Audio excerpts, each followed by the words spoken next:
Chosen one, pause for a moment. Heaven has turned its gaze toward you.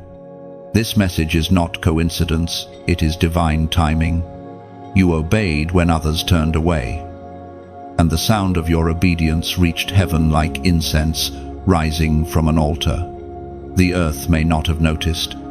The people around you may have mocked or misunderstood you, but heaven took notice. The king himself leaned forward upon his throne to witness the moment you chose faith over fear, surrender over rebellion, and trust over doubt. You stood when others compromised. You prayed when others gave up. You held on to the unseen promises while others clung to visible pleasures. And now, heaven whispers over your life, well done. You were not chosen because you were perfect, you were chosen because you obeyed. You listened when the Spirit nudged you to stay quiet. You forgave when bitterness tried to take root. You remained faithful when walking away would have been easier. Do you know what that means? It means that even in silence, you were seen. Even in hidden places, you were heard. Listen closely, because right now, heaven is smiling. You may not feel it yet, but a shift is happening. The atmosphere around your life is changing. Every step of obedience you took in faith was like a seed sown into eternity. And the soil of heaven never forgets a seed. There were moments you wondered if it was worth it. You watched others move ahead while you waited. You saw doors open for them while yours stayed shut. Yet God was never punishing you. He was protecting your timing. Your obedience was being tested not to break you, but to reveal you. For obedience is the highest form of worship. It is love in action. When you obeyed, you aligned yourself with heaven's order. You may not realize it, but angels were dispatched because of your decision. There are unseen records written about your yes. In the archives of heaven, there are scrolls that bear your name, marking moments where you chose light over darkness, truth over compromise, humility over pride. Some of those around you didn't understand. They thought your obedience was weakness. They mistook your surrender for silence. But in reality, your obedience was warfare. It was your declaration that no matter what the enemy tried, you would not bend. You were not swayed by the noise of the world. You were anchored in the voice of God. And now, the reward of obedience begins to unfold. Heaven is opening doors that no man can shut. God is turning what was hidden into something holy and visible. You are stepping into a season where the things you obeyed in secret will bring public favor. Not because you sought it, but because you stayed faithful when no one else would. Chosen one, your obedience was noticed by the one whose opinion matters most. You were not unseen, you were set apart. When others ran from correction, you leaned into it. When others resisted, you surrendered. And that is why God is pleased with you. He is not counting your perfection, He is counting your obedience. You may have lost some people on the way. You may have been misunderstood or rejected. But what you lost in people, you gained in presence. What you lost in approval, you gained in anointing. Heaven will always honor obedience above performance. Because obedience isn't about rules, it's about relationship. It's about trust. It's about saying, Lord, even when I don't understand, I still choose you. So let this truth settle deep within your spirit. Heaven has taken notice. The divine records bear witness to your faith. And now, heaven's reward is being released not as a random blessing, but as a result of your obedience. We are reminded through the writings of the prophet who chronicled the faithfulness of God toward those who commit their hearts fully. 2 Chronicles, chapter 16, verse 9. For the eyes of the Lord range throughout the earth to strengthen those whose hearts are committed. This is your confirmation. God saw you. God is strengthening you. God is pleased with you. This is your confirmation. God saw you. God is strengthening you. God is pleased with you. When heaven smiles upon your obedience, the entire universe aligns to honor it.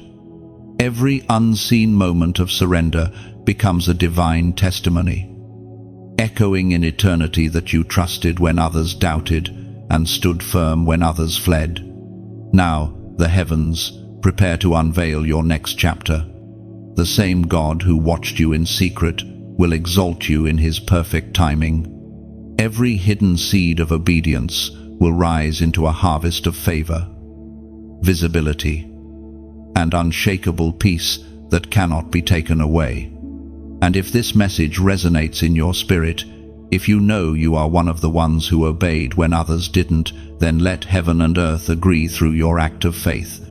Like this message, share it forward, and comment 77 below as a prophetic sign that you receive heaven's approval and step boldly into your season of divine pleasure.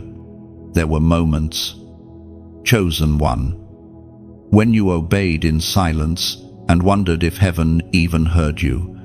You prayed without a response, served without recognition, forgave without applause.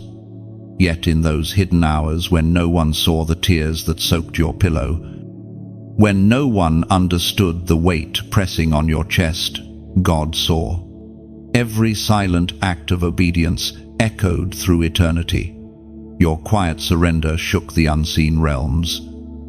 For obedience in secret is warfare in the spirit.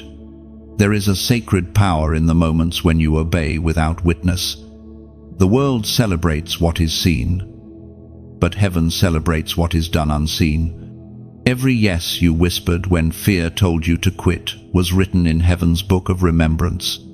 The angels paused to listen when you said, "Not my will, but yours be done." The sound of that surrender was louder than any shout of victory, for it came from a heart that had learned trust through tears. When you resisted the temptation to complain, when you chose to worship instead of worry, you weren't being ignored, you were being recorded. Every unseen act of faith became a seed planted in heaven's soil, and those seeds are beginning to break through. What you sowed in obedience will soon bloom in evidence. God never wastes obedience. He multiplies it. The world didn't see you praying behind closed doors, but heaven did. The people around you didn't notice when you stayed faithful after disappointment, but heaven did. Every moment of quiet surrender became an invisible offering of love. Heaven's applause is not loud, but it is lasting. You may not hear it now, but eternity is already echoing with the sound of your faith. Do you remember those seasons when you felt invisible? You served others while no one served you. You gave when you had little to give. You forgave when no apology ever came. That was the silent test. God was watching not to condemn, but to confirm your loyalty. The delay you experienced was divine observation. Heaven was measuring your heart, not your results. And you passed the test when you chose obedience over ease. Chosen one. The silence wasn't punishment, it was proof. Silence reveals who you are when applause fades. It shows heaven whether your worship depends on attention or on affection. You kept praying, even when it felt like your prayers vanished into the air. You kept believing, even when nothing changed. That kind of faith is rare. That kind of obedience shakes kingdoms. It's easy to obey when the light is shining, when the path is clear, but obedience in the dark, that's where crowns are forged. The hidden tests build eternal strength. The Father delights in those who stay faithful in shadows. For it is there that character outweighs comfort. The nights you spent wrestling, the mornings you rose weary but still chose to trust, those are the moments heaven treasures. Listen carefully. God never overlooks silent faith. The quiet yes you gave him will speak louder than the shouts of those who chose comfort. You may not have realized it, but your obedience in those dark hours became a weapon. It pushed back forces you couldn't see. It confused the enemy who thought silence meant surrender.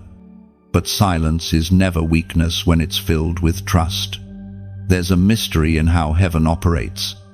The loud often receive attention, but the obedient receive authority. The hidden ones, those who obey in secret, carry a fragrance the world cannot replicate. It's the scent of surrender, the aroma of faithfulness. The heavens respond to that fragrance. It moves the heart of God more deeply than eloquent words or visible sacrifice. As Jesus himself declared in the Gospel of Matthew, chapter 6, verse 6, "Your Father, who sees what is done in secret, will surely reward you." That promise was written for moments exactly like the ones you endured. God saw you when others didn't. He heard your whisper of faith in the night. He counted every tear that fell because you refused to disobey. And he has written your reward into his plan. You see, the silent test was never about loss, it was about legitimacy. God wanted to prove that your faith was real. The unseen tests were heaven's way of qualifying you for visible glory. Every hidden act of obedience built a foundation strong enough to carry the weight of future blessing. Without those silent seasons, the blessing would have crushed you. Now, it will crown you, beloved. Understand this silence is not absence, it is preparation. Heaven speaks softly during the test because it is teaching you to trust the teacher even when the classroom feels empty. Your silence became a sacred language between you and God, a language of loyalty, of endurance, of love. And now, as heaven looks upon you, the records remain unshaken. You obeyed in the shadows. You passed the silent test. Your obedience is about to speak louder than any accusation that was ever raised against you. The same God who watched you quietly will soon reward you openly. Hold that truth close to your heart. The next time silence surrounds you, remember, it's not punishment. It's promotion in progress. Heaven has always been listening. Chosen one, you have carried weight that others could not even name. You walked through storms while still speaking peace. You smiled when your heart was breaking. You stood when your knees trembled. Heaven knows the heaviness you bore and calls it holy. Every burden you carried was not punishment, it was preparation. The load was never meant to destroy you, but to deepen you. The very things that pressed you down are now forming the strength that will lift you up. You were being refined, not rejected. The weight was your teacher. It trained your spirit to depend not on circumstance, but on Christ himself. There were nights you looked at the ceiling and whispered, "Why me?" There were mornings when getting out of bed felt like warfare. You prayed for relief but woke up to another day of endurance. Yet even there, in the valley of heaviness, God was closer than your breath. Every tear was seen. Every sigh was sacred. You were not forgotten, you were being fortified. What others called struggle, heaven called strength training.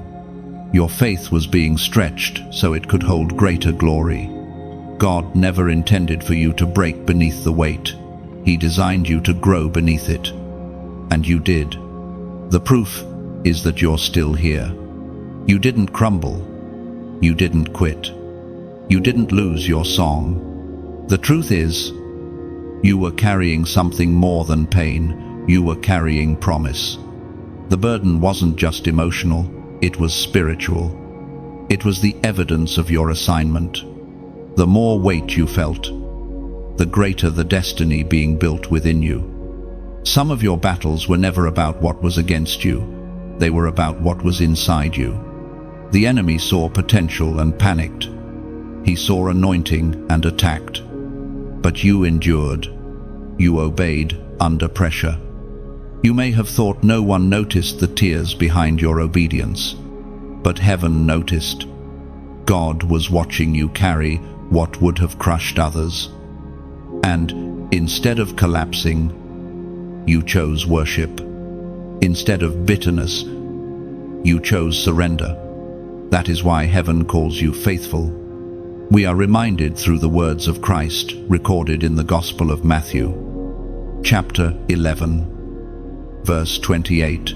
Come to me, all you who are weary and burdened, and I will give you rest.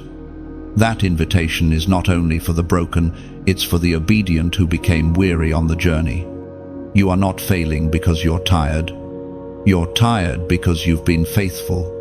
Rest is coming not as escape, but as reward.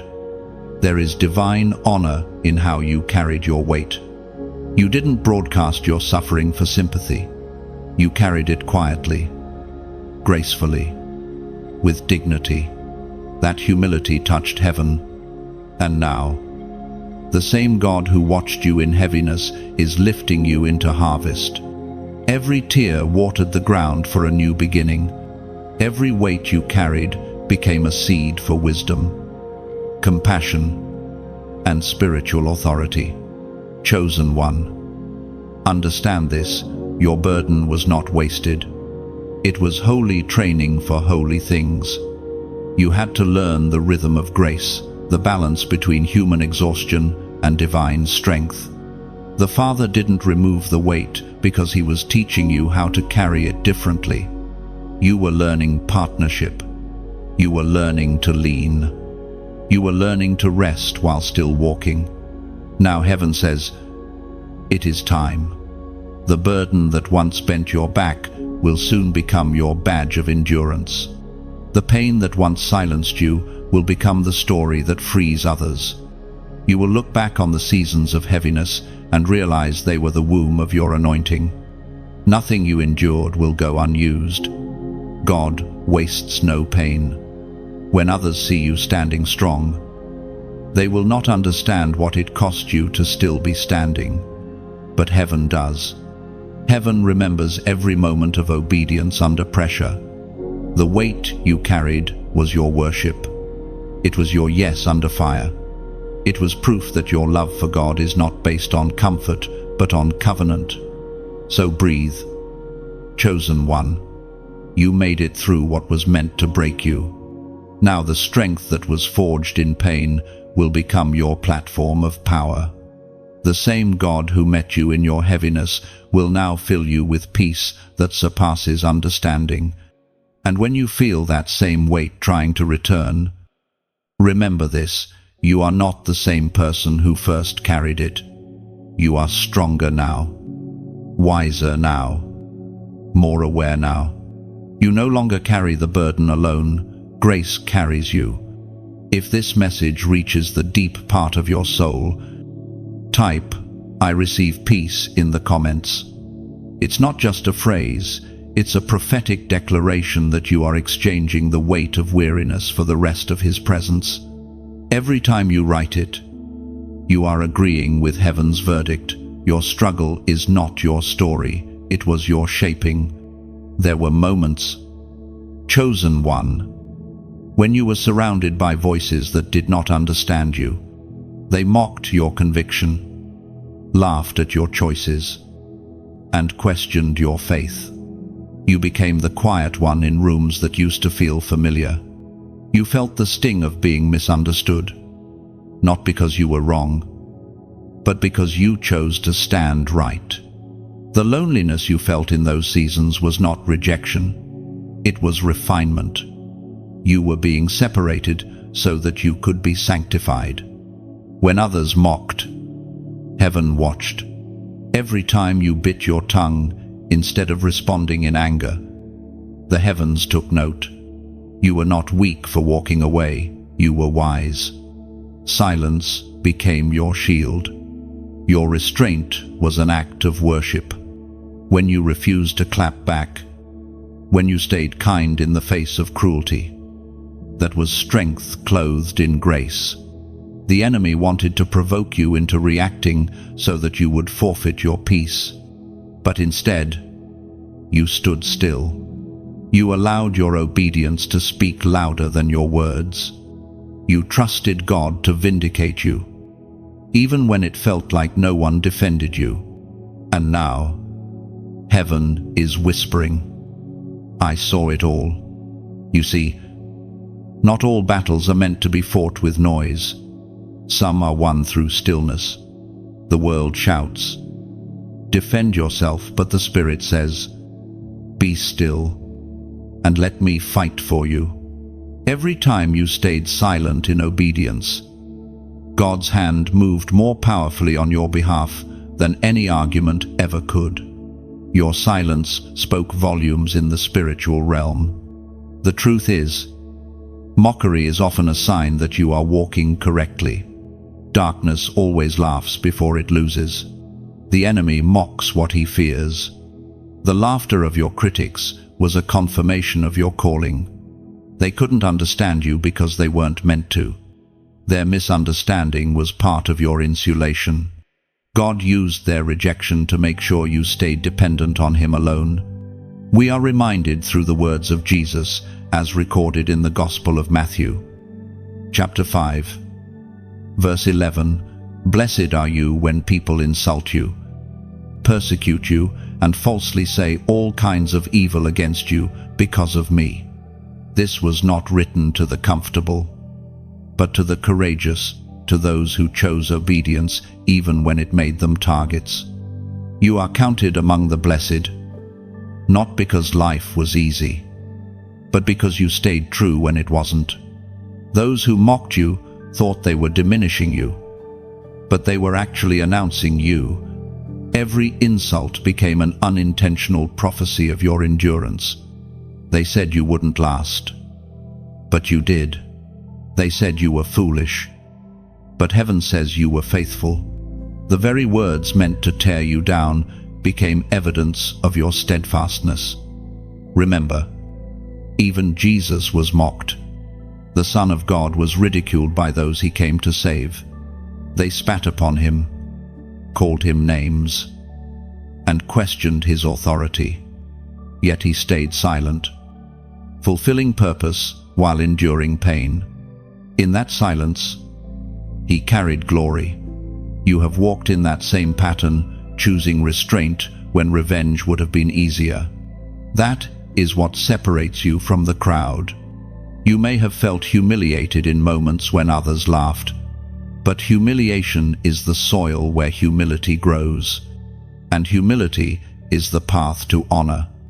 Every tear you shed after being misunderstood was watering a harvest of spiritual maturity. God was not absent, He was shaping your heart to reflect His. Chosen one. It takes divine strength to remain silent when your name is slandered. It takes courage to stay kind when kindness is not returned. It takes faith to keep serving when your service is mocked. But that is what makes your obedience so precious. It wasn't convenient, it was costly. Now heaven is moving in response to what you endured. The same mouths that mocked will marvel. The same people who questioned you will witness what God does through you. Your silence in the storm has become the foundation of your future. You didn't lose by staying quiet. You won the unseen battle that noise could never win. So lift your head. Beloved, you did not fail by being misunderstood. You triumphed by being unmoved. God saw the laughter. the whispers, the rumors, and he smiled at your restraint. For those who suffer mockery for righteousness' sake will always receive honor before the throne. The mockery was never meant to break you, it was meant to mark you. It proved to heaven that your heart belonged to God alone. And now, the sound of laughter that once wounded you has faded into insignificance. In its place, heaven sings your name in triumph, declaring that your silence was sacred, your endurance divine, your obedience complete. Chosen one, there came a day when your obedience was tested against the voices of the crowd. Everyone had an opinion. Everyone had advice. Some told you to take the easier road. Others told you to chase what glitters. But something deep within you whispered, "Listen for my voice." And you obeyed that still, small sound. You chose God's voice over the opinions of men, and that single choice shifted the direction of your destiny. When others followed popularity, you followed purpose. You didn't choose what was loud, you chose what was lasting. You turned away from the noise and leaned into the whisper of heaven. That moment of surrender may have seemed small, but it altered everything. Heaven applauded when you said yes. The earth may not have noticed, but eternity did. You see, obedience is not about blind submission, it's about trust. It's like a sailor adjusting the sails, not because he understands the wind, but because he trusts the one who commands it. You didn't have to understand where God was taking you. You just needed to obey. That's the beauty of faith. It's movement without full visibility, surrender without full clarity. Every act of obedience is like planting a seed in ground you cannot see. You covered it in faith, watered it with prayer, and waited. Others laughed at your patience. They thought nothing was growing, but roots were forming in silence. God was preparing your harvest beneath the surface. We are reminded through the courage of the apostles recorded in the book of Acts. Chapter 5, verse 29, we must obey God rather than human beings. That declaration still shakes the earth today. It is not arrogance, it is allegiance. You belong to a kingdom not built by hands, and obedience is your proof of citizenship. Beloved, the cost of obedience is often isolation. The road less traveled is not empty because it's wrong, it's empty because it's holy. The path of obedience feels narrow, but it leads to wide places of peace. When you obeyed, heaven began rearranging things around you. Some people left, some doors closed, but every exit was divine direction. God was pruning your life to prepare you for fruitfulness. Think of obedience like a candle in a dark house. One small flame doesn't remove the night, but it announces that darkness doesn't have dominion. Your obedience did the same. It announced to hell that light still burns here, that faith still stands here, that God still has someone he can trust. Sometimes, your obedience was painful. You had to say no when your heart wanted yes. You had to walk away from what sparkled but wasn't sacred. Yet heaven saw every moment you turned from comfort to conviction. You didn't lose. When you obeyed, you gained alignment. And now, this is the season where obedience brings overflow. You may not see it all yet, but the heavens have already opened. What was once delayed is now accelerating. What was once withheld is now being released. You obeyed when it hurt, now you'll reap when it heals. As you hear these words, let them settle like rain upon the soil of your heart. If this message feels like a mirror to your journey, if it reminds you of the quiet yes that cost you everything, then Let that gratitude overflow. Take a moment to share this message with someone who's still standing in their decision point. Sometimes, your act of sharing is like passing a torch through the darkness. Someone else's flame might catch because of your obedience. If these words brought light to your heart, let your kindness ripple outward. Support this flow however you can, whether it's by subscribing to stay connected, liking this message so it reaches further, or even sowing a seed into this ministry as a gesture of gratitude, not out of obligation, but out of overflow. Each act of generosity becomes another candle lit in a world that's forgetting how to hope. Imagine your giving, your sharing, your small gestures as pebbles dropped into still water. The ripples spread far beyond where you can see, touching lives you'll never meet. That's how the kingdom multiplies, one obedient heart at a time. You are part of something eternal. Every like, every share, every seed planted here keeps this river of light flowing into hearts that have almost gone cold. Heaven doesn't measure the size of the act, it measures the sincerity of the heart behind it. Chosen one, your obedience has already pleased God, but your willingness to keep spreading His word pleases Him even more. The world needs the same hope that healed you, the same truth that steadied you, the same light that led you through your darkest valley. Let your hands become the messengers of that light. Your obedience made you a lighthouse in a stormy sea, steady, shining, faithful. Keep that flame burning. Keep the signal strong. Somewhere out there, another soul is searching for shore, and your light may be the one that guides them home. Chosen one, there was a time when you thought God had forgotten you. The prayers seemed unanswered, the promises delayed, the silence too long. You watched others move forward while you stood still, waiting. The waiting was not punishment, it was divine delay. Heaven was not saying no, heaven was saying not yet. And in that waiting, something holy was being built within you. You see, waiting is not wasted when it's in the hands of God. It's like a seed buried in dark soil. It looks motionless, but deep beneath the surface, life is forming. You couldn't see it, but your roots were growing. Every day of delay was strengthening what would soon stand tall. God was building your foundation before showing your fruit.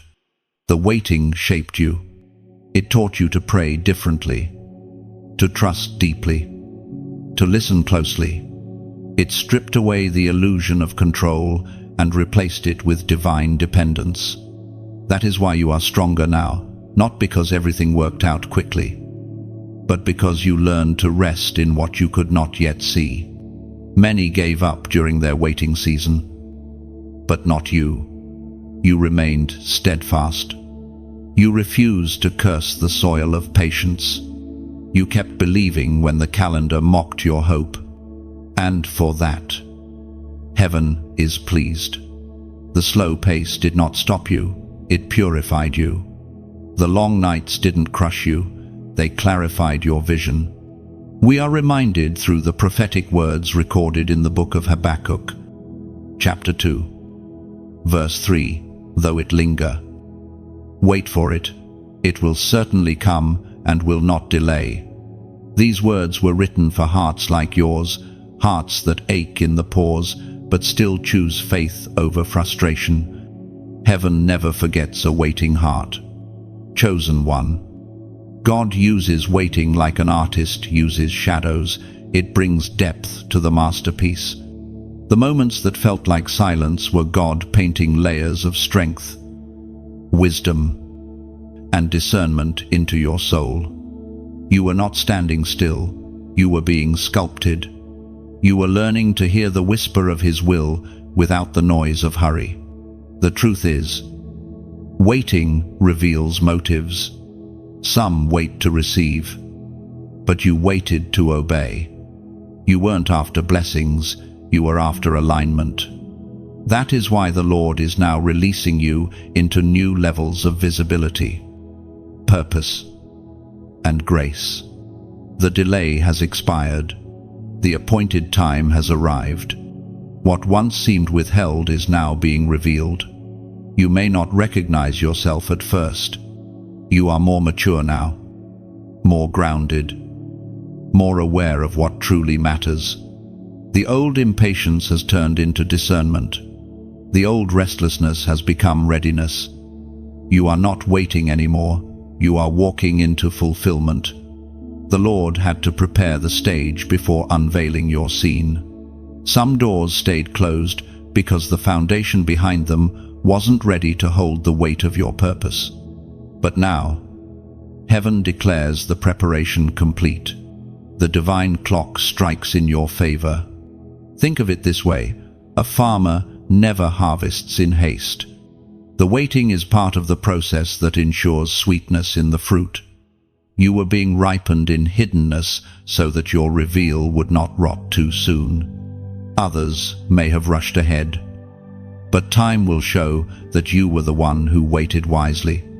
So, when you look back on your season of delay, don't resent it, reverence it.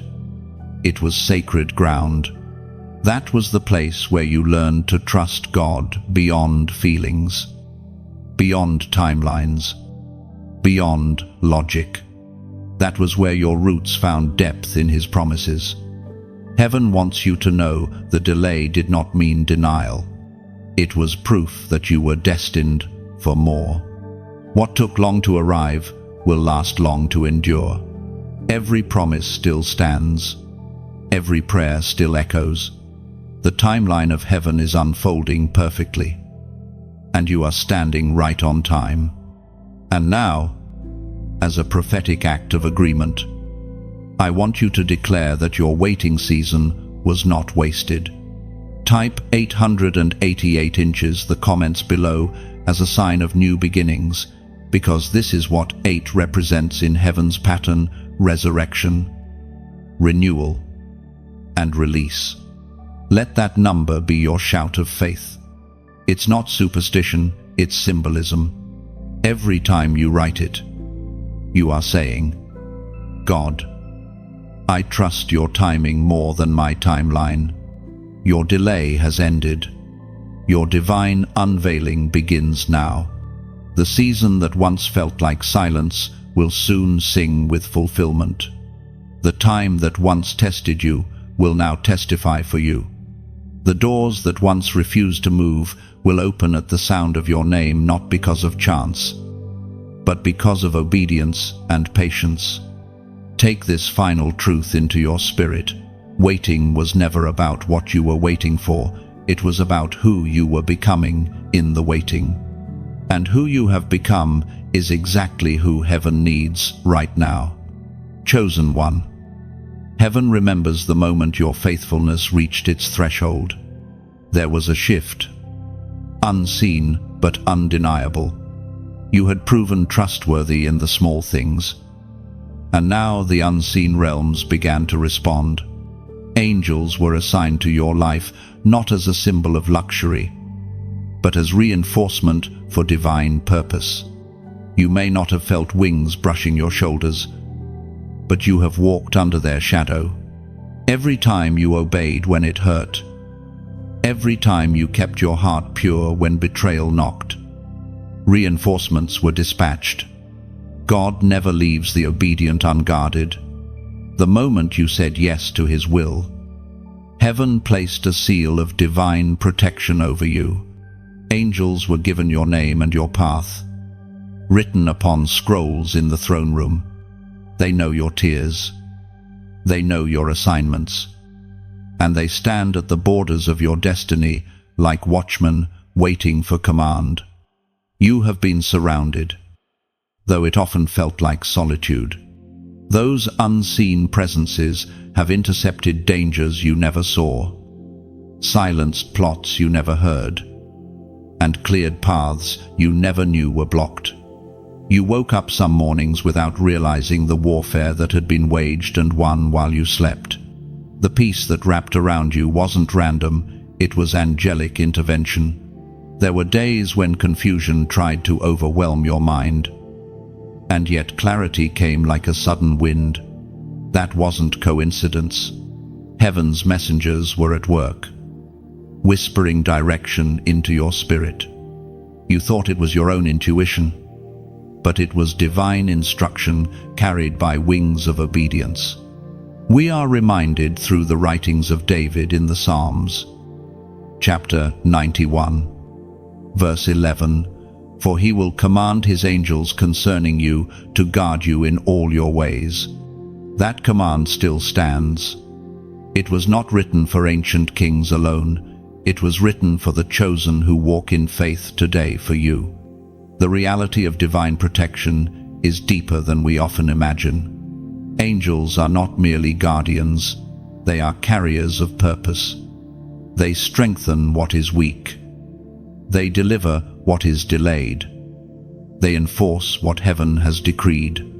When you obeyed, you didn't just change your direction, you changed your atmosphere. The unseen realms took notice, and heaven's order was activated around you. Some of the battles you thought you fought alone were actually won by the reinforcement assigned to you. There were nights when fear should have crushed you, but you still found sleep. There were moments when danger came close, but never touched. There were situations that could have ended in disaster, but somehow turned into testimony.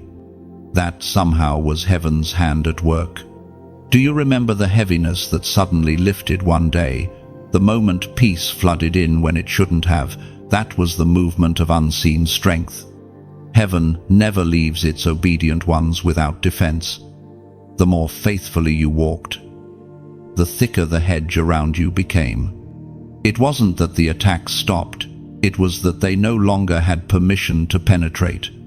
Chosen one, you have walked through valleys shadowed by darkness, but you were never alone. The presence of angels was not earned, it was authorized. When you came into agreement with heaven's will, you stepped into heaven's protection plan. Even when the enemy came close, he could not cross the line drawn by divine decree. There are times you feel sudden peace in moments of panic. That is the reminder that heaven is near. The presence that fills the room when you begin to pray. The warmth that rises in worship, that's not imagination. It's evidence. It's the nearness of the company assigned to those who walk in obedience. Understand this, obedience opens the gates, but angels guard them. Your yes didn't just please heaven, it mobilized it. The obedience of one heart can shift entire atmospheres, and yours has. When you walk into places, spiritual climates respond. Light enters through you, and those sent to aid you align with that light.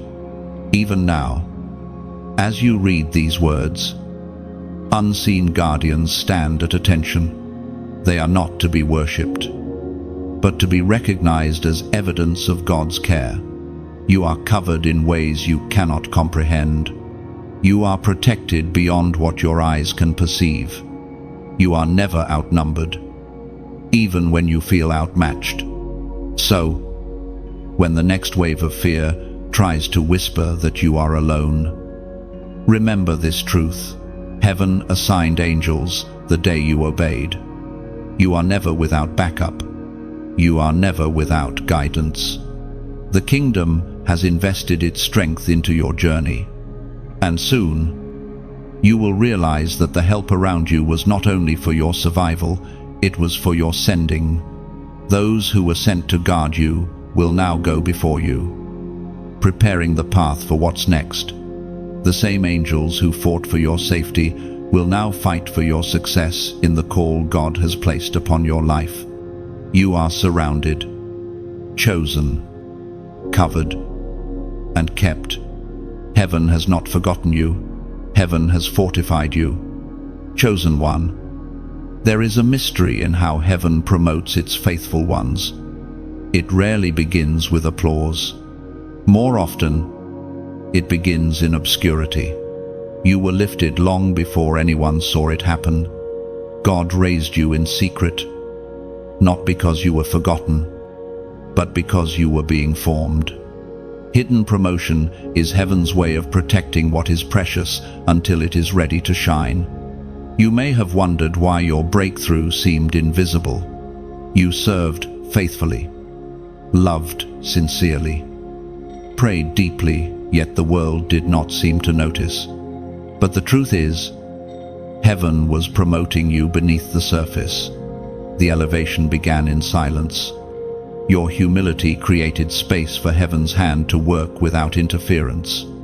Every time you chose obedience over recognition, you were rising. Each moment you humbled yourself when pride would have been easier. Heaven marked another step upward. God was establishing your character before revealing your crown. You were being trusted with authority that required silence to shape it. The world measures success by visibility, but heaven measures it by integrity. Promotion in the kingdom does not begin on stages. It begins in secret places where no one claps and no spotlight shines. That's where you proved faithful. That's where you learned to walk unseen but unshaken. It was in the quiet hours, the lonely seasons, the invisible efforts that heaven's hand shaped you. Others may not have seen your faithfulness, but the King did. You were hidden not to be forgotten, but to be refined. A sword is never forged in daylight. It is tempered in the furnace, where no one watches. You were being tempered for the weight of glory you are about to carry. We are reminded through the humble counsel found in the letter of James, chapter 4, verse 10, "Humble yourselves before the Lord, and he will lift you up." That lifting doesn't always happen publicly. Sometimes God lifts your spirit long before he lifts your status. Sometimes he raises your discernment before he raises your platform. And that's exactly what he did with you. You didn't just grow older, you grew deeper. The hidden promotion you experienced was the stretching of your inner life. You learned patience when everything stalled, mercy when others failed, and faith when evidence vanished. That was your divine elevation, the rising of your spirit to match your calling. Now, you stand at a place where others may see your strength but not understand your story. They'll see the shine, but not the shaping. They'll hear your voice, but not the silence it was birthed from. You are walking evidence that God exalts those who endure the furnace of hiddenness without losing faith. Chosen one. The waiting halls of heaven are filled with those who tried to be seen too soon. But you stayed. You didn't rush. You didn't force visibility. You let God write the timing. And because of that, your promotion cannot be reversed by human opinion. When heaven opens a door, no man can close it. Hidden promotion is like the sunrise. You don't notice it until suddenly the whole sky changes. Slowly, steadily, silently. Light has been building behind the horizon of your life. Now it's breaking through. What was once concealed will soon be revealed. Not as a performance, but as a purpose fulfilled. God always prepares his chosen ones in silence. David learned to worship with sheep before leading soldiers. Esther learned to wait in obscurity before walking into the throne room. Joseph interpreted dreams in a prison before being promoted to the palace. You, too, have walked that sacred pattern. You've been prepared in stillness so that when your name is called, you will not crumble under the weight of visibility. Remember, this sudden exposure without spiritual maturity becomes destruction. That's why God hid you. That's why he delayed recognition. He was protecting your promise from premature unveiling. You are not behind, you are being revealed at the pace of divine wisdom. So, when people say, "Where have you been?" smile gently. They don't need to know the wilderness that raised you, the nights that built you, or the quiet battles that crowned you. Just know within yourself, your elevation began long ago. Heaven has already promoted you. The world is simply catching up. Chosen one. You are stepping into a chapter where hidden promotion becomes visible favor. But never forget where it began, in the secret space of surrender, in the unseen hours of prayer, in the quiet choices of integrity. That's where heaven recognized you. That's where God smiled and said, "Now, I can trust this one." And when you finally stand in the places you once prayed for, let your heart remember the furnace of obscurity that made you strong enough to stand there. For you are not rising because of chance, you are rising because of character. Heaven promotes those who kneel low. You knelt. And now, the lifting has begun. Chosen one. You have fought battles that few could see, and even fewer could survive. The war you waged was not against flesh and blood, it was a war for your peace, your purpose, your promise. Every sleepless night, every spiritual struggle, every invisible tear was part of that fight. Yet here you stand, not defeated, but different. Your scars have become symbols of survival, and your pain has turned into power. Spiritual warfare is not only fought on your knees, it's fought in your decisions. You won when you chose prayer over panic, worship over worry, forgiveness over bitterness. You were being trained for dominion in the unseen realm. The enemy threw confusion, distraction, and discouragement at you. But your obedience became your armor. You resisted not by shouting louder, but by standing firmer. There were days when the attack was so heavy that it felt like breathing required faith. Darkness whispered that you were alone, that God had forgotten you. But even in the silence, your spirit refused to surrender. The fact that you are still here proves that heaven's hand never left your life. You became a living contradiction to the plans of the enemy, a testimony that faith still wins. Every battle refined you. What once terrified you now strengthens you. The pressure that tried to crush you has only revealed what's indestructible within you.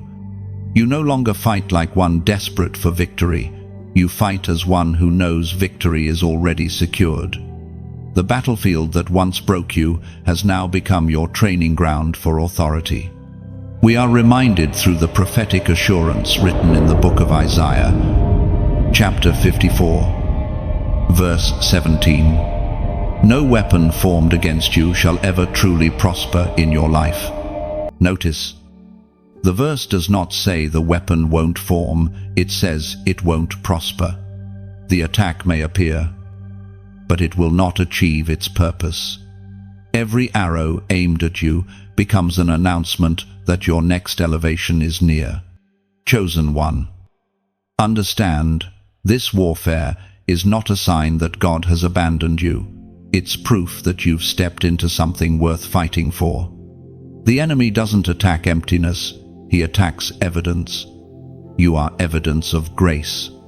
You are proof that obedience births power. Every blow you took in the spirit realm only increased your capacity to carry more light.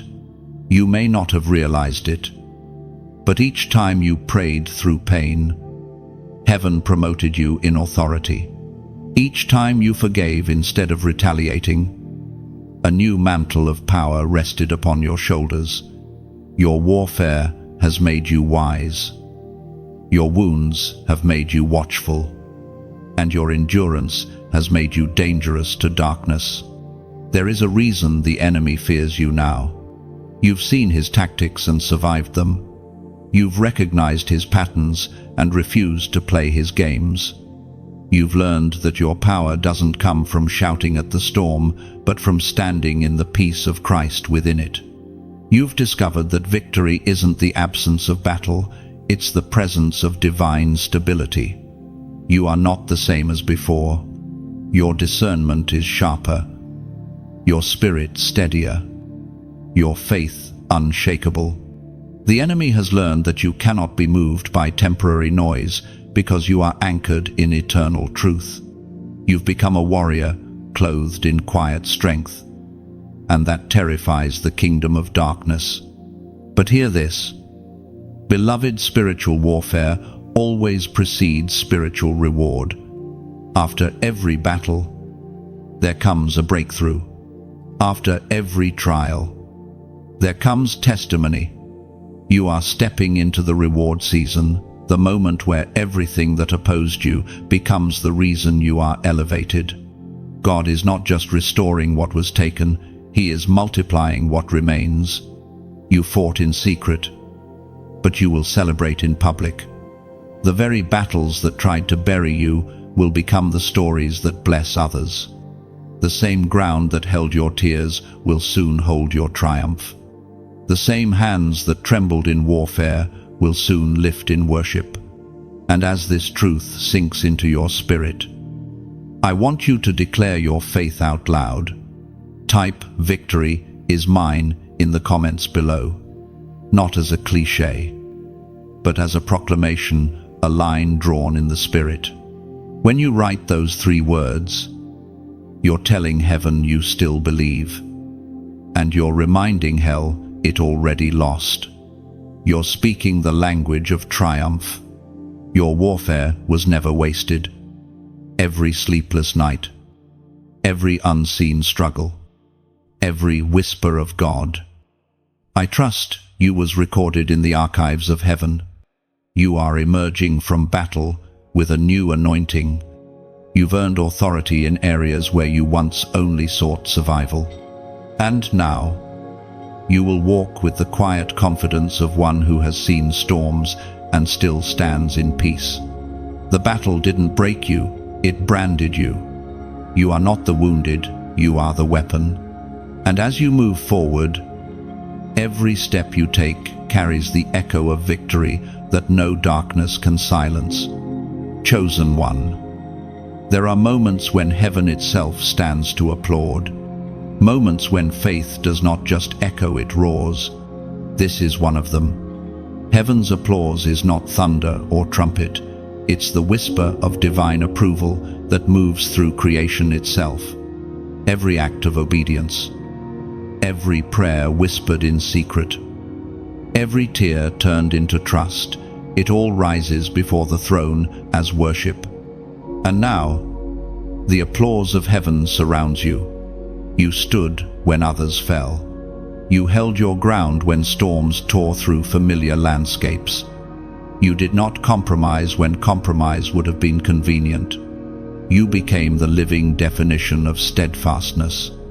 And though the world didn't see the full picture, heaven did. Every yes you gave to God echoed through eternity like a bell rung in a cathedral, reverberating through unseen realms. The sound of your faith has become a melody in heaven's symphony. Angels recognize it. The throne remembers it. It is the sound of perseverance, a tone that only the truly surrendered can produce. As Jesus himself declared in the Gospel of Matthew, chapter 25, verse 21, "Well done, good and faithful servant, you have been worthy." Those words are not just for ancient disciples, they are being spoken over you now. You were faithful in the little. You stayed steady in the testing. And now, heaven is preparing to make you ruler over more.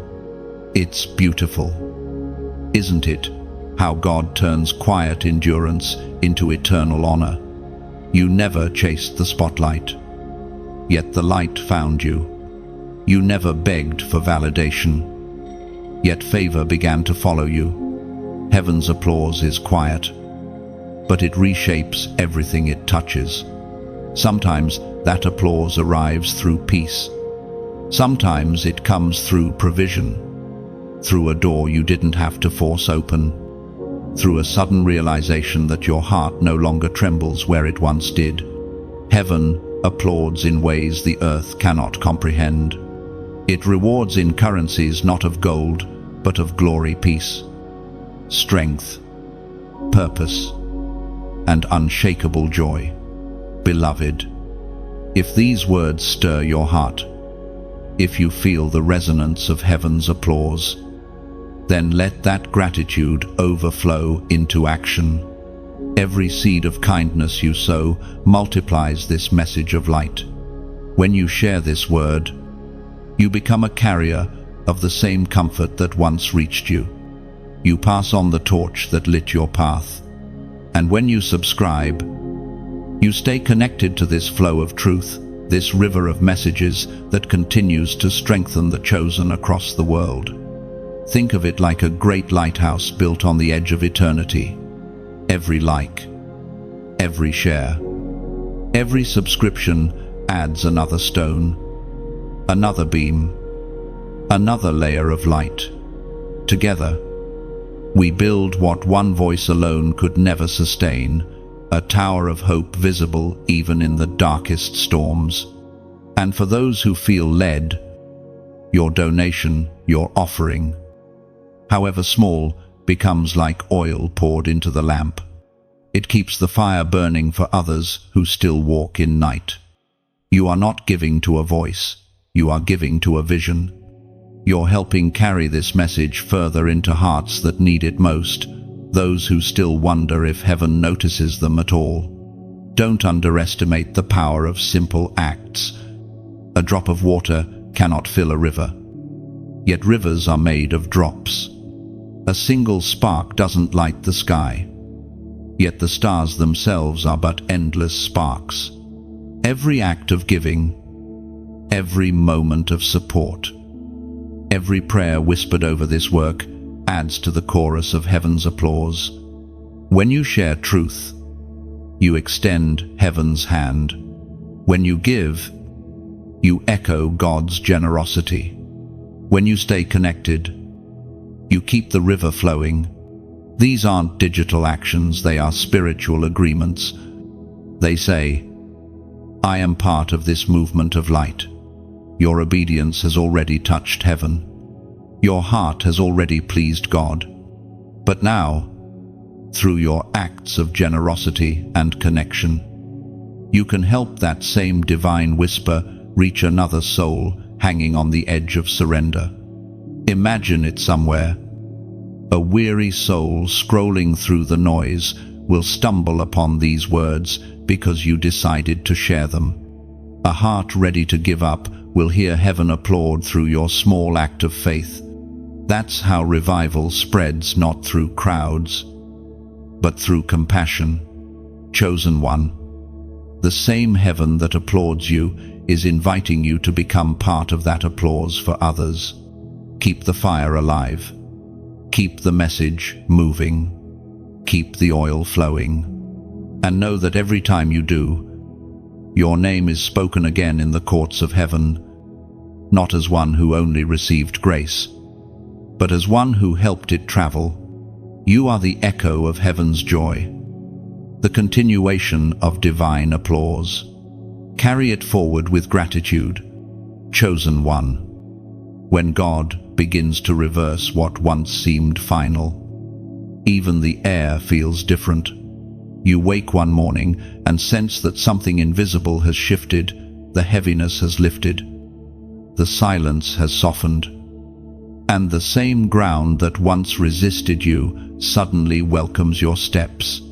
That is the moment of divine reversal. The season that tried to bury you becomes the soil that blesses you. The rejections, the misunderstandings, the closed doors all begin to align into a pattern so beautiful it could only have been painted by God's hand. For a long time, you wondered why the tide was against you. Every attempt to build seemed to collapse. Every conversation that held promise ended in distance. You carried the weight of other people's choices and the ache of doors that would not open.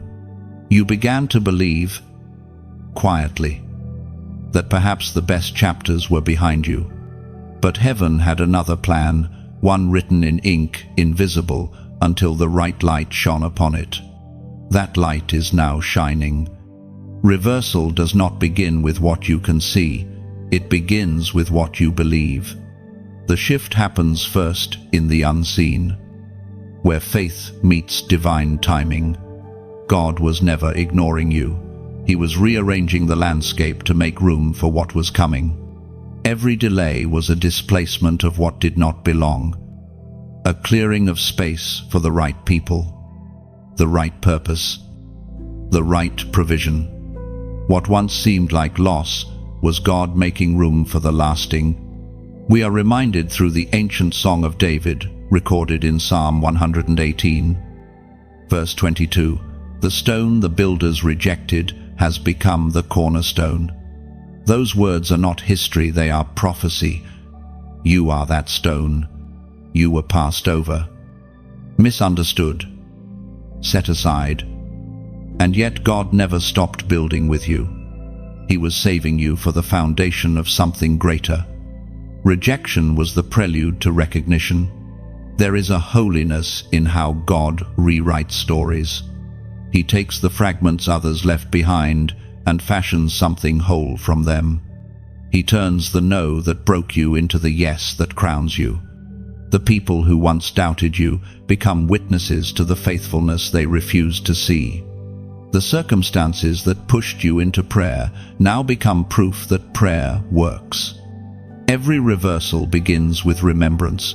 God remembers the tears, the sacrifices, the unseen acts of obedience.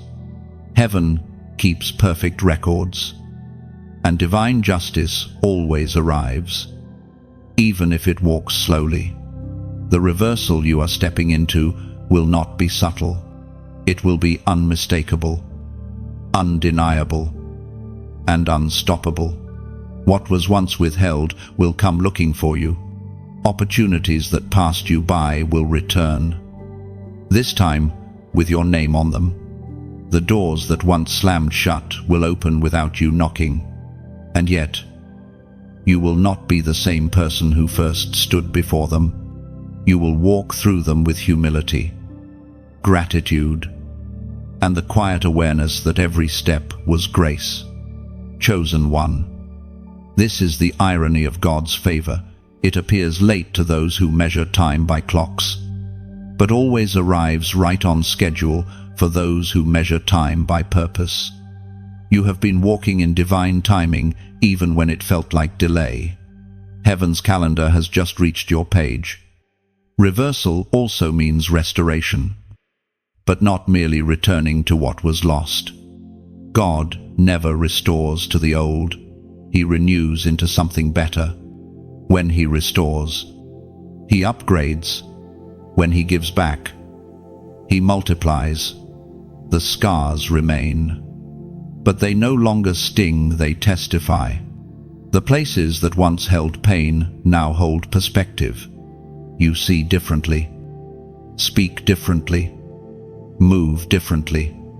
You no longer beg for belonging because you've learned that divine placement outranks human preference. Sometimes the greatest reversal happens not in circumstances, but in perception. You start to see how every detour was direction, how every no protected your next. You realize that the rejection was not against you, but for you, that it removed what could not go where you were destined to stand. What once felt like loss now looks like liberation. Think back for a moment to those who dismissed you. Remember the rooms you were never invited into. Soon, those same voices will speak your name with reverence, not because of revenge, but because of revelation.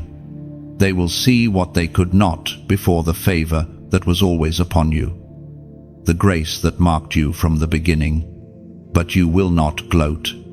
You will not seek validation. You will simply smile, because you have already been validated by heaven itself. Reversal also brings responsibility. With every new level of favor comes a deeper call to remain grounded. Do not forget the wilderness that taught you wisdom. Do not despise the years that built your endurance. The reversal is not to prove others wrong, it's to prove God right. It is to display His power through a vessel that stayed humble, obedient, and true. Beloved, the time of reversal is sacred. Walk carefully. Speak gently. Guard your heart. Let gratitude become your posture. You do not need to chase what is now being sent to you. You do not need to explain what God is about to reveal. Just keep walking. Let your restored peace speak louder than your past pain. In this season, what once opposed you will begin to assist you. People who misunderstood your silence will now admire your strength. Circumstances that once constrained you will now propel you.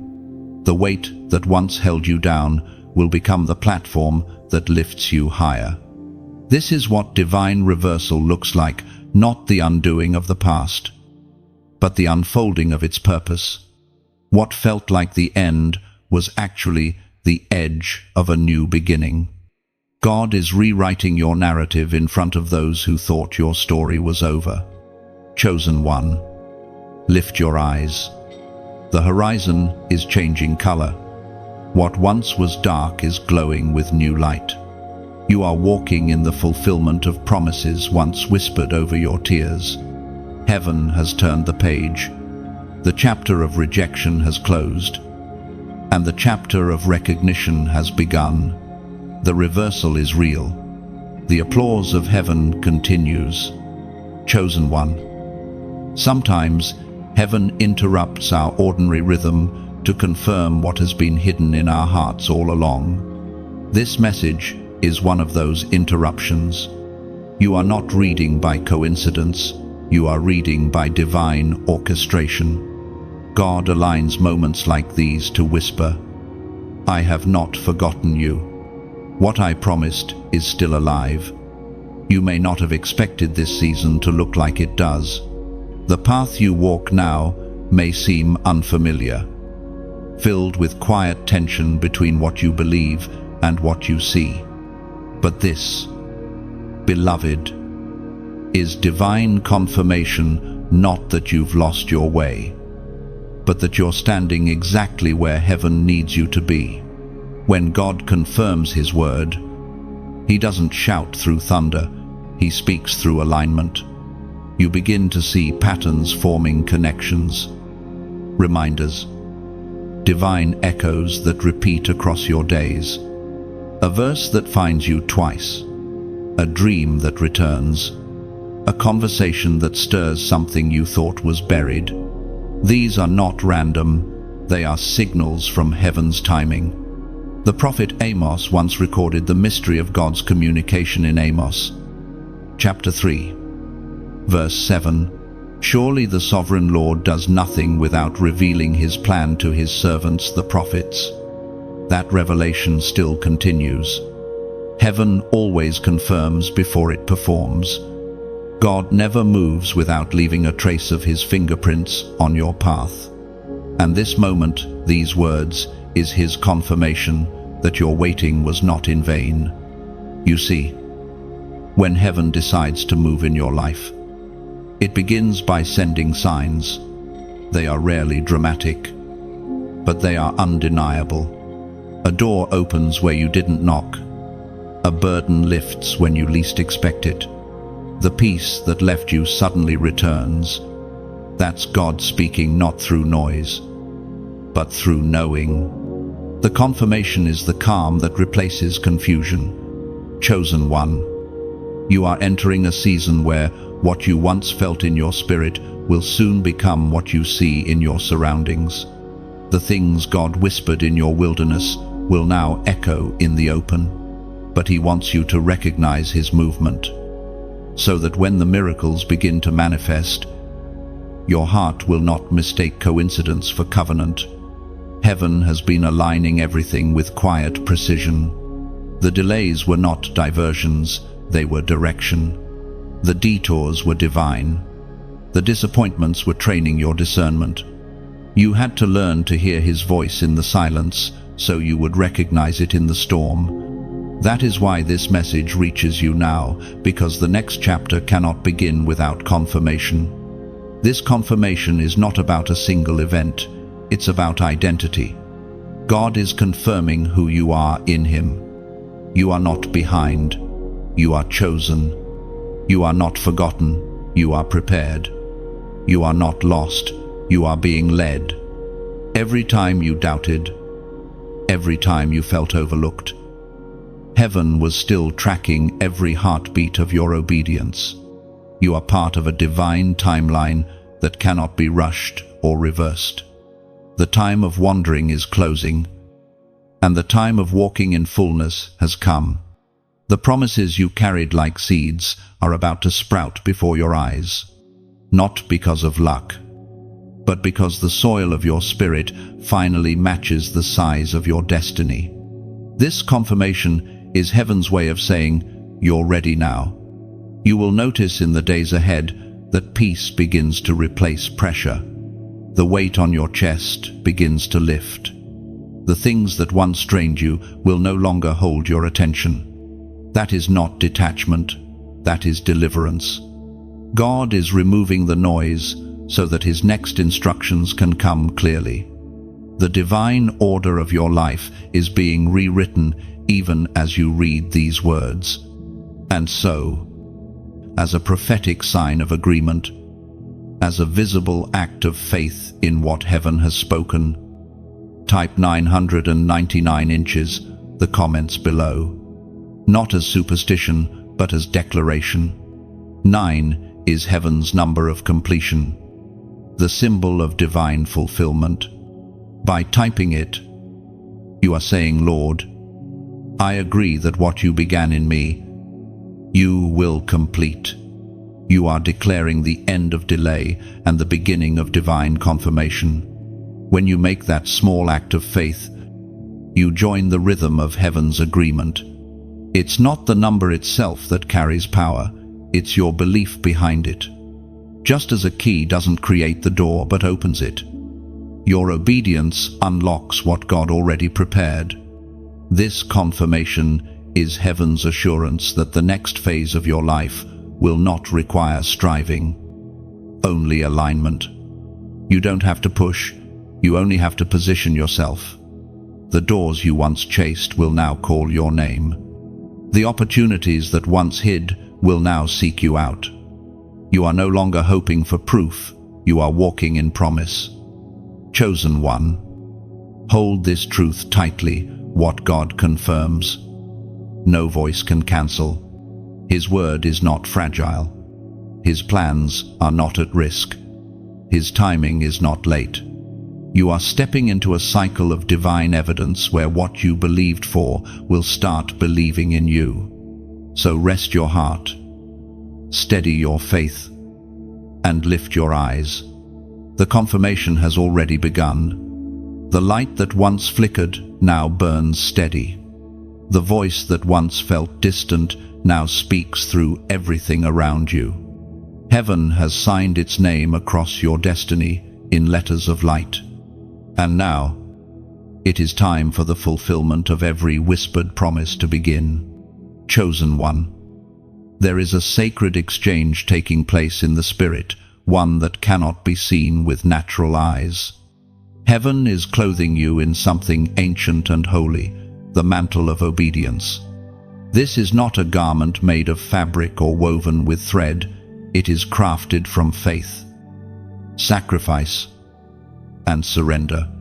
It carries the fragrance of those who chose God's way, even when it cost them everything. Obedience is never glamorous at first. It rarely feels glorious when you're living it. To obey is to walk against the current of culture, to choose patience when the world prizes speed, to stay pure when compromise seems profitable. But those who endure in obedience are wrapped in authority. And now, heaven is draping that mantle upon your shoulders.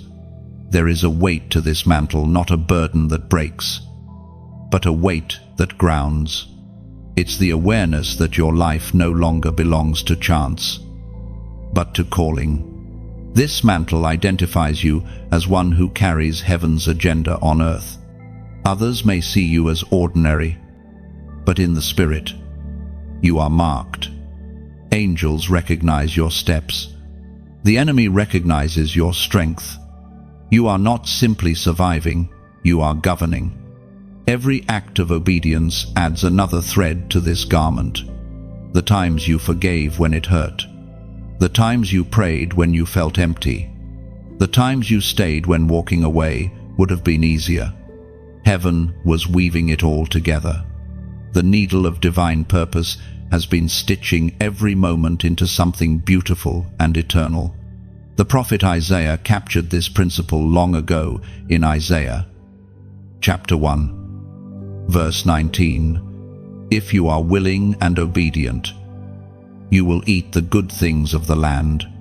Notice the sequence. It begins with willingness, not perfection. God does not require flawless execution. He requires faithful surrender. Your willingness opened the door. Your obedience is keeping it open. This mantle does not come cheaply. It costs pride, convenience, and independence. It requires the courage to say yes without knowing how. Yet those who carry it find that obedience is not a cage but a crown. It liberates the heart from the tyranny of self and ties it to the rhythm of heaven. You no longer live by reaction, you live by revelation. You are not swayed by pressure, you are anchored in promise. Chosen one. The mantle you wear now is one of inheritance. Others before you were offered the same call but turned away. They chose comfort over covenant. They walked by sight instead of faith. What they lost through rebellion, you are inheriting through obedience. The mantle carries both their missed potential and your manifested promise. You have become the continuation of an unfinished story.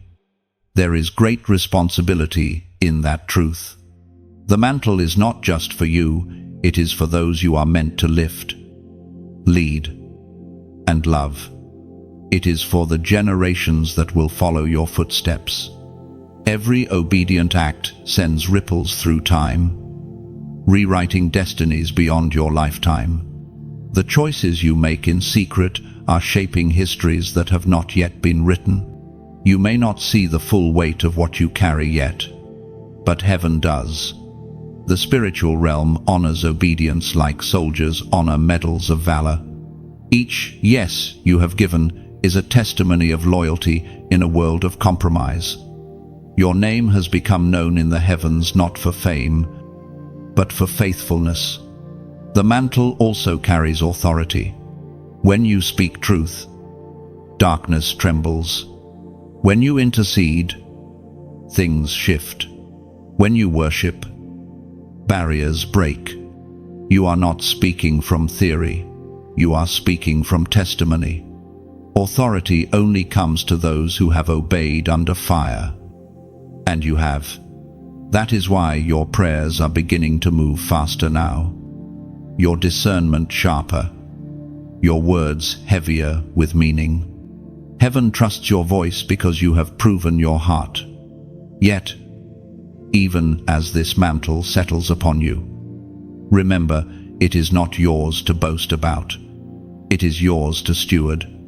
The most powerful anointing is the quiet one, the kind that flows from humility and love. The mantle of obedience is not worn to impress, but to serve. Its glory is revealed not in what you gain, but in what you give. There will still be days when obedience feels lonely. You will still face moments when following God costs you relationships or reputation, but every time you choose Him again, the mantle shines brighter. Obedience is not a one-time act, it is a lifelong rhythm. A daily yes, whispered in faith. And one day, when you look back, you will see how every act of surrender formed the shape of your destiny. You will realize that what looked like loss was actually the weaving of glory. The mantle you wear now is not an accessory, it is identity. It tells heaven who you are and reminds hell who you serve. So wear it well. Chosen one. Walk with reverence. Move with purpose. Speak with compassion. You carry something heaven trusts. You are wrapped in the reward of obedience, robed in resilience, crowned in surrender. The mantle is yours not as a trophy of achievement, but as a testimony of trust. And heaven itself bears witness, you have been found faithful, chosen one. The time of hiding has drawn to its close. The season where heaven kept you, veiled, protected, prepared, and processed is giving way to a new season, the season of visibility. God is bringing you out of the shadows, not because you begged for attention, but because your obedience has made you ready for revelation. You have walked long in silence, hidden beneath layers of waiting, endurance, and prayer. You have learned how to hear heaven's voice in private. You have learned how to stand when unseen. That was the preparation. Visibility without maturity destroys, but visibility after obedience multiplies. And now, what was once unseen will be revealed. This season is not about fame, it's about function. Visibility in the kingdom is not spotlight, it's stewardship. God does not elevate for entertainment, He elevates for influence. He brings His chosen ones into view so that their light can illuminate paths for others. You are not stepping into attention, you are stepping into assignment. For years, God has been building in you what the world could not see. He strengthened your voice through silence, your compassion through pain, your wisdom through waiting. You have been trained in stillness so that when you speak, your words carry weight. This is the hidden wisdom of heaven to prepare leaders in private before He presents them in public. We are reminded through the words of Jesus in the Gospel of Matthew, chapter 5, verse 14. You are the light of the world. A city set on a hill cannot be hidden. Light was never meant to remain buried. When God calls you into visibility, it is because the darkness around you requires what you carry. You are not being shown off, you are being sent forth. There is a holy unveiling taking place in your life. The same God who once kept you concealed is now revealing you in due time. You will find that rooms which once overlooked you will begin to open. People who once ignored your voice will begin to listen. But this new attention is not validation, it is responsibility. Heaven does not expose what it has not equipped. Do not mistake this unveiling for suddenness. Nothing about your rise is accidental. Every hidden season has prepared this moment. The silence you endured was your schooling. The stillness you suffered was your shaping. You were learning how to carry fire without burning out. You were learning how to stand in light without seeking it. Chosen one. Visibility requires humility. The temptation of new attention is to forget the quiet altar that birthed it. Never let the applause of people drown the whisper of heaven. The same God who lifts you up can cover you again if pride begins to speak louder than purpose. That is why you must walk into this season with reverence and restraint. You are being revealed not as a performer, but as a vessel. The world will call it success. Heaven calls it stewardship. You are being positioned in spaces where your voice will matter. Your presence will bring peace. Your faith will break atmospheres of fear. It is not your charisma that opens these doors, it is your consistency. You proved faithful when unseen, and that faithfulness has summoned favor. This season of visibility will also bring testing of the heart. The spotlight can either expose pride or amplify purity. The choice will always be yours. Keep your eyes on the one who brought you here. Speak when heaven prompts you. Stay silent when the Spirit instructs you. Move only at divine signal. Visibility is not an opportunity to perform, it is a platform for purpose. And remember this, God's exposure always has intention. He does not reveal to embarrass, He reveals to empower. When He calls your name before others, it is because those others need what you carry. They need your story, your endurance, your insight, your compassion. You are not rising alone, you are rising so that others can rise with you.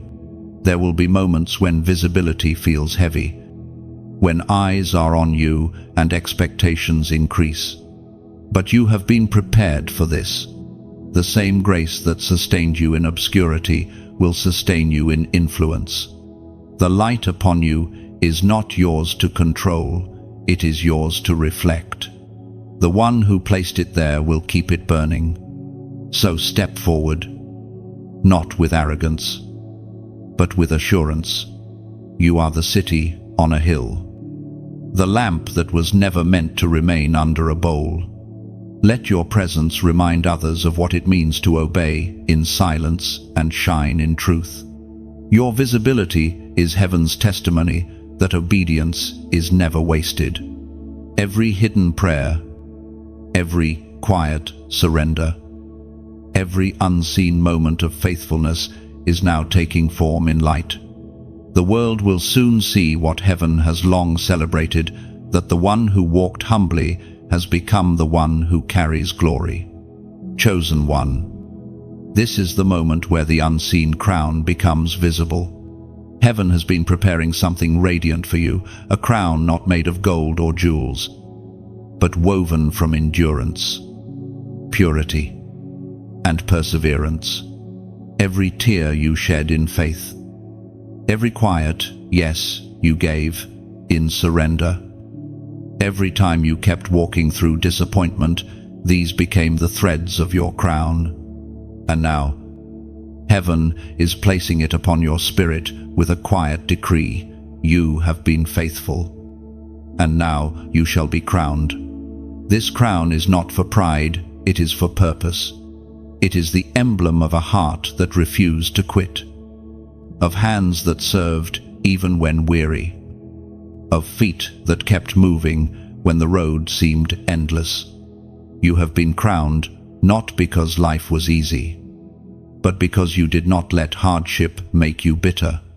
You stayed kind in cruelty, hopeful in heartbreak, obedient in obscurity. The Apostle James once wrote in James, chapter 1, verse 12, "Blessed is the one who perseveres under trial, having stood the test. They'll receive the crown of life." This promise is unfolding over you right now. Heaven saw you endure the fire without losing your faith. And now it is time for the fragrance of victory to rest upon you. Your crown is invisible to most, but undeniable in its weight. It changes how you walk, how you see, how you speak. It gives you authority not to dominate, but to deliver. Every scar you carry has become a jewel in that crown. Every loss you survived has been redeemed as part of its design. It fits perfectly because it was crafted from your journey. You wear it not to show superiority, but to reflect sovereignty. The King himself crowned you not before the crowd, but in the secret room where you wrestled with his will. That's where true royalty is revealed, not in the noise of celebration, but in the silence of surrender. And now, beloved, as you stand in this new grace, let gratitude overflow. If these words touch a part of you that remembers how hard the climb was, take a moment to let heaven hear your thankfulness. The same God who crowned you in secret now calls you to share that light with others. When you like or share this message, think of it as lifting a lantern. Somewhere, someone is still walking through the valley you've just come from. Your simple act could become their glimmer of hope. When you subscribe, you stay connected to the steady flow of truth and encouragement that keeps faith burning bright in a world growing dim. You become part of a living flame, a continuous stream of divine reminders that obedience still matters and surrender still saves.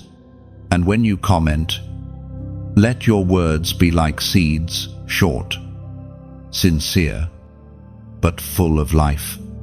Tell heaven and earth how this crown feels. Describe the weight of it, the humility of it, the gratitude of it. Your comment might be the echo another soul needs to hear before giving up.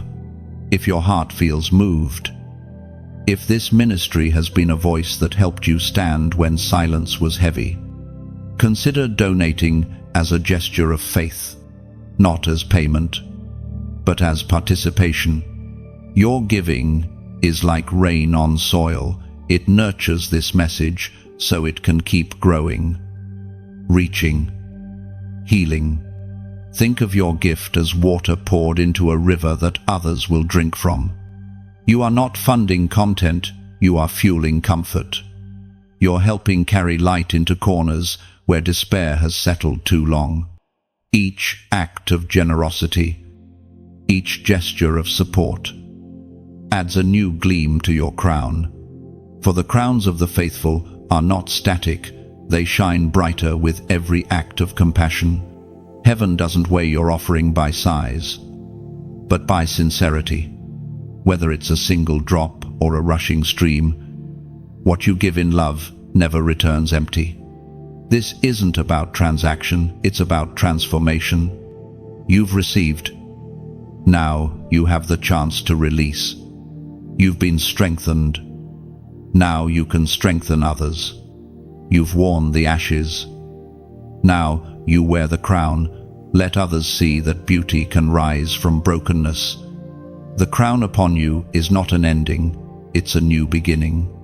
It marks you as a torchbearer, one called to carry light where others still stumble. You are not just a survivor, you are a symbol. Every word you speak, every act of faith you release, every moment you choose, grace over pride extends the reach of that crown's radiance. So, beloved, lift your head. Walk as one crowned with endurance, robed in humility, and anointed with peace. Share what you've been given. Speak what you've lived. Let your gratitude ripple through every action. And when you help carry this message forward through your likes, your shares, your words, or your giving, remember this truth: you are not just supporting a message, you are sustaining a movement. The crown of life rests upon you, and its glow is meant to illuminate the world around you. Wear it well, and let the light spread. Chosen one, every divine journey eventually leads to alignment. Not alignment of opinions or appearances, but of hearts that burn with the same fire. You are entering a season of divine partnerships, connections born not of convenience but of calling. Heaven is weaving people into your path who carry pieces of your purpose. They will not compete with your light, they will complement it. For a long time, you walked alone, and that solitude was sacred. It trained you to hear God's voice without the interference of human noise. You learned to stand without applause, to pray without witnesses, to love without condition. That season of solitude was necessary. But now, God is sending others who understand the language of your destiny. You will recognize them not by appearance, but by resonance. Your spirits will respond before your minds can comprehend. These divine connections are not accidents, they are assignments. Heaven joins what hell cannot separate. Some of these people have been walking parallel to you for years, unseen and unaware, guided by the same hand that guided you. When your paths cross, you will sense the weight of divine timing. Conversations will feel familiar, as if continuing something begun long ago. That's how divine partnerships feel. They carry the sound of eternity. The writer of Ecclesiastes once captured this truth in Ecclesiastes, chapter 4, verse 9. Two are better than one, because they have a good return. Heaven never calls you to carry greatness alone. Even Jesus sent his disciples 2 by 2. The journey is holy, but it is heavy, and the weight of glory is best shared among those who understand it. These new alignments will not drain you, they will develop you. They will challenge you, sharpen you, and call forth the best within you. The people coming are not distractions, they are directions. They will carry keys that unlock what's been dormant, and you will hold keys for them in return. Divine partnership is never one-sided. It's a mutual exchange of strength and revelation. Some of these alignments will surprise you. They may come from unexpected places or unfamiliar faces. Do not judge them by your past experiences. Judge them by their peace. True partnerships in God bring clarity, not confusion. They expand, not constrict. They encourage faith, not feed fear. Where there is divine connection, there will always be divine confirmation. You will also feel heaven's warning when a counterfeit appears. Not everyone drawn to your light is assigned to your life. Some come curious, others come coveting. You will know the difference because true alignment adds rest, while imitation adds restlessness. Learn to discern the difference between those who want your platform and those who carry your purpose. The Spirit will give you peace as your compass and wisdom as your guard. Chosen one. This next chapter of your journey is not just about what you will do, it's about who you will do it with. Heaven is establishing partnerships that will multiply your impact. There will be those who pray with you when no one else can understand the battle. There will be those who speak life when the weight of purpose feels too heavy. These are not ordinary companions, they are covenant carriers. In these partnerships, you will discover new dimensions of grace. The parts of your soul that grew weary from walking alone will begin to heal. You will laugh again, plan again, dream again. Where you once felt isolated, you will now feel integrated. You will realize that God never intended for your obedience to end in loneliness. It was always meant to lead you to unity. You are about to witness the power of divine synergy. When hearts align under heaven's purpose, the impossible becomes inevitable. Walls fall faster. Prayers travel farther. Miracles manifest quicker. The kingdom moves with multiplied momentum. You have carried much alone, but now the burden will feel lighter because it is being shared. And as these connections form, remember, divine partnerships require divine character. Keep your humility, your honesty, your holiness. Protect your purity of intention. Unity is powerful, but it is also fragile. Guard it with prayer. Nurture it with patience. Sustain it with grace. Let love remain the language you speak, even when misunderstanding arises. You are not being paired with people to build your name. You are being joined to build His. The bonds forming now are eternal in origin. They are rooted in destiny, not desire. You will find in them both comfort and calling, laughter and labor, friendship and fire.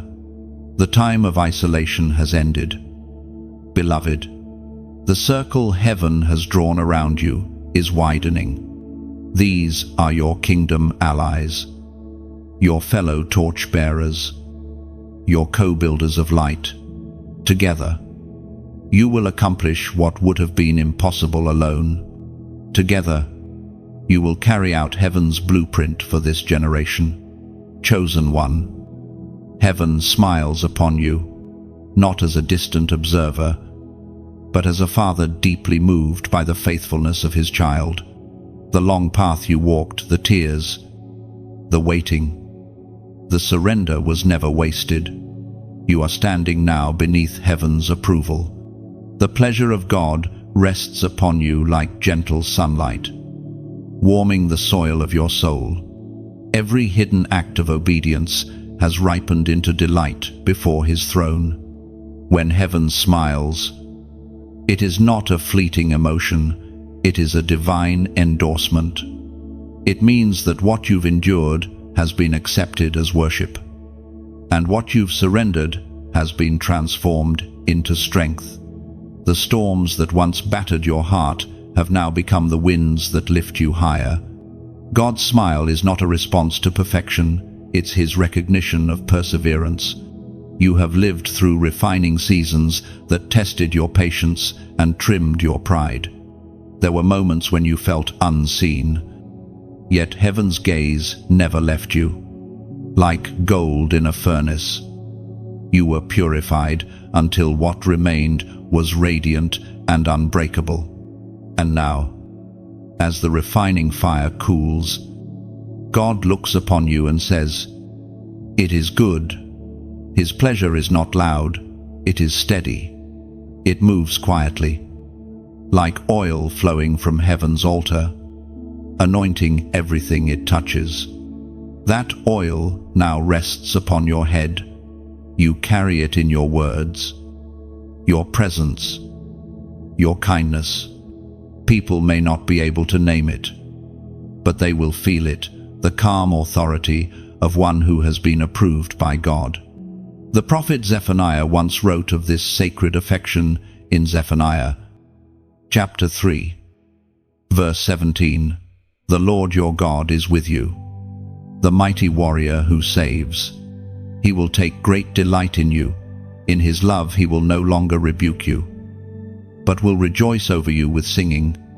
Imagine that for a moment, the Creator of the universe singing over you, His voice wrapping around your name like a melody composed in eternity.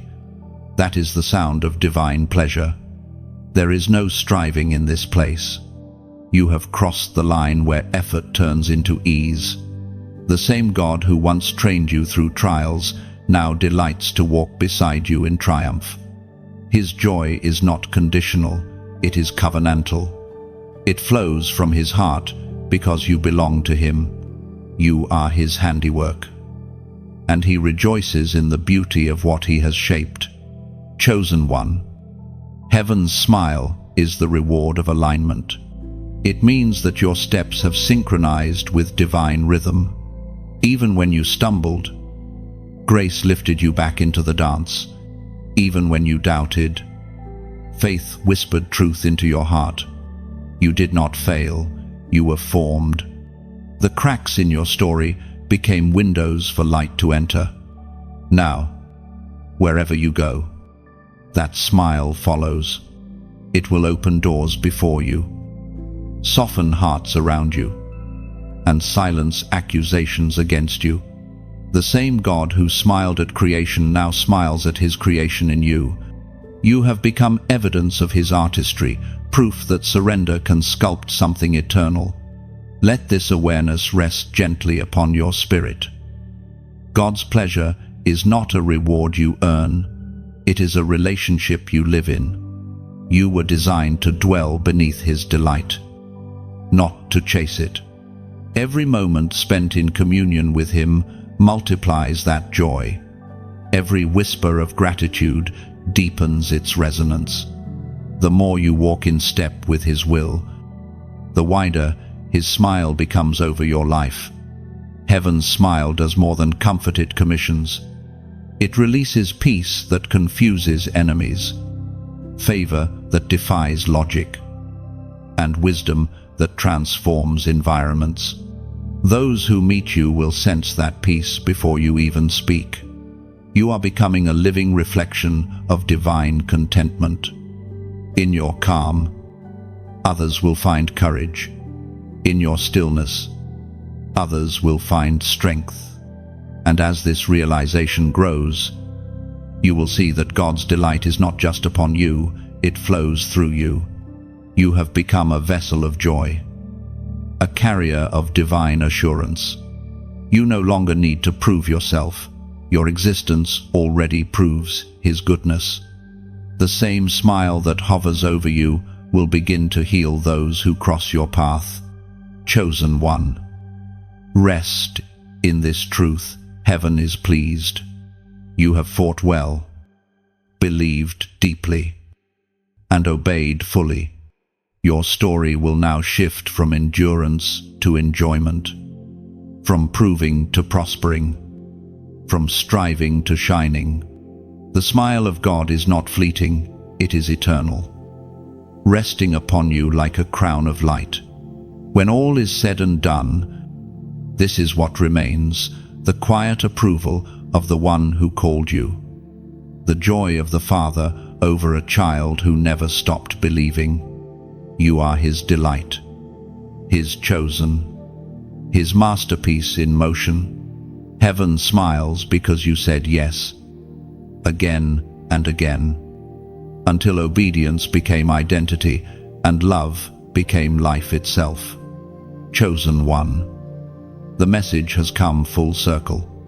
From the moment heaven whispered your name to this very breath, your journey has been sacred.